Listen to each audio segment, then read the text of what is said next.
What's up, everybody? Today we're going to learn some simple and budget-friendly ways to soundproof or sound isolate your room. Try to reduce sound that's coming in so that you can get your work done, so that you can make music, you can produce music, whatever it is that you need to do. I'm going to teach you about that in this video. Before we jump in, I want to say that I have a free soundproofing course in the notes below. If you want to take a deeper dive, if you're curious about how all this stuff works, or maybe you're going to build your own home studio, definitely check this link out.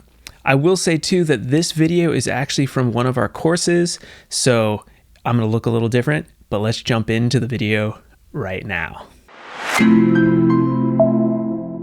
Now at this point, some of you may be wondering if there is some shortcut or easier way to soundproof your room. I am just going to warn you that soundproofing a room correctly is an all or nothing endeavor. That said, I do have some ideas that may help make your room just a bit more quiet. For most of us, we cannot tear down the walls and build a room within a room, which is what soundproofing requires. Instead, we can improve upon the weakest points in our room, which are the doors and windows. In my experience, most people may simply need just a little less noise coming in and out. In that case, investing in better windows and doors could be the answer. Doors tend to be the weakest point in a room when it comes to soundproofing.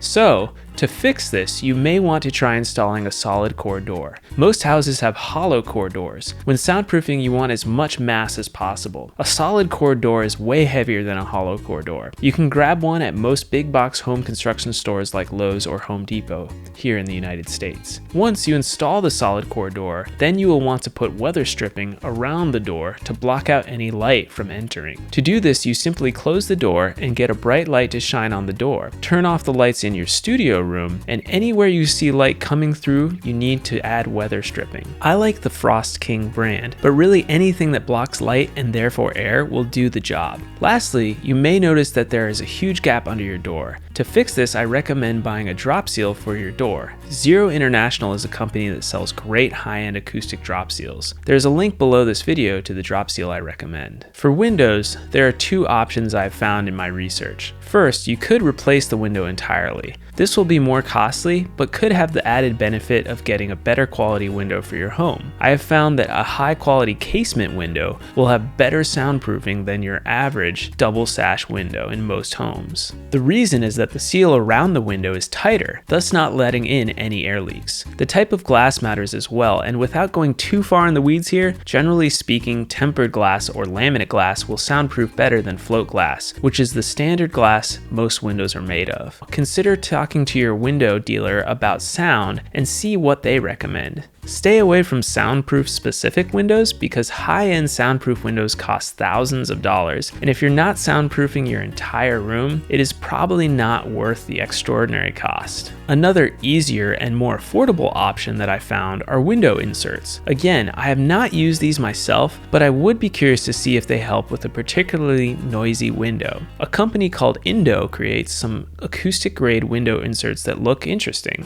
You simply put them in your existing window and they can easily be installed or removed within seconds. I would definitely recommend this option over replacing windows, especially if you are in a rental. Soundproofing is all about the amount of volume reduction you need. So, if these window inserts and door modifications work to reduce your toddler in the room next door crying or a barking dog outside, then you just have saved yourself a ton of work and money. If you try these options and are still not getting what you want, then you may need to do a full soundproofing construction project. Alright, I hope you guys enjoyed this quick, short little video and hopefully gained some insight into how you can create a budget-friendly soundproof design for your room.